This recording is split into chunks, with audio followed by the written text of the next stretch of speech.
وهنا طبعا بعد ما طلعناه من الفرن شايفين ما شاء الله.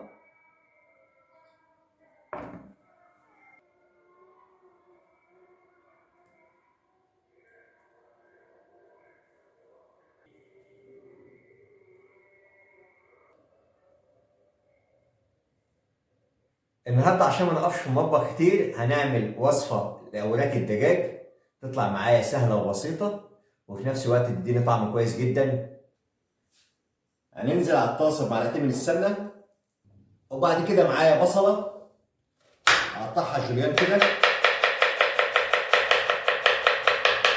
معانا 7 فصوص من الثوم،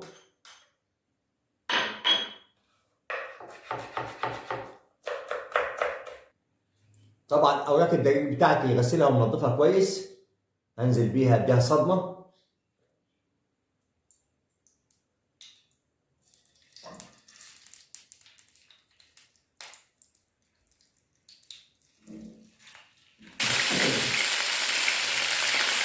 واثناء ما الوراك بتاخد صدمه من الجنب الثاني هديها رشه من الثوم كده.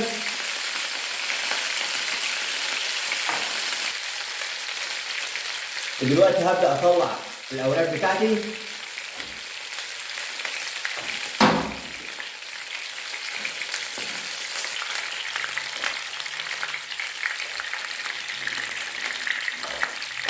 دلوقتي هبدا انزل بالبصله بتاعت الجوليان.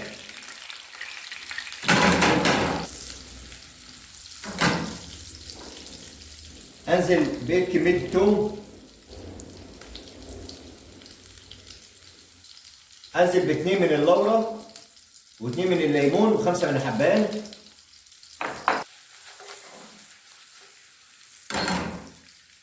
وهنا بعد ما تشوحوا معايا كويس هنزل بالبسله والجزر.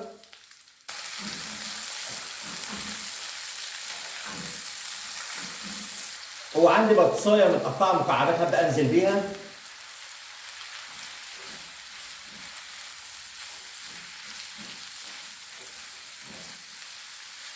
بتاعتي هتبقى معلقه صغيره من الكزبره،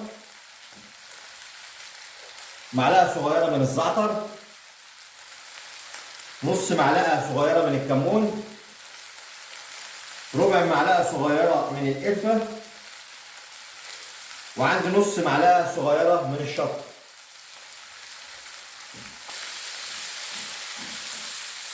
وانا هبدا انزل ب3 من عصير الطماطم.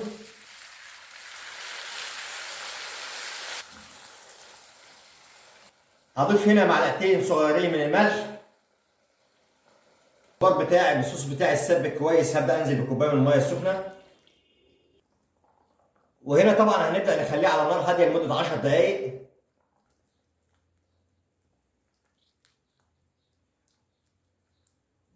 وهنا طبعا بعد 10 دقائق هبدا اطفي عليه.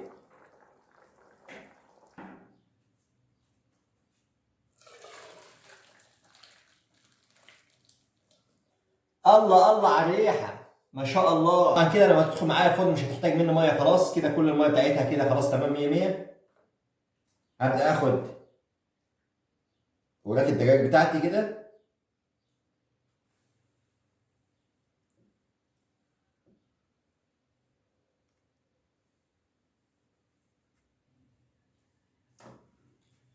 وهنا طبعا الصينيه بتاعتي بقت جاهزه على الفرن. وكده الصينيه بتاعتي تحتاج حوالي 40 45 دقيقه وتكون معايا جاهزه. ناكل احلى دجاج، حاجه صح.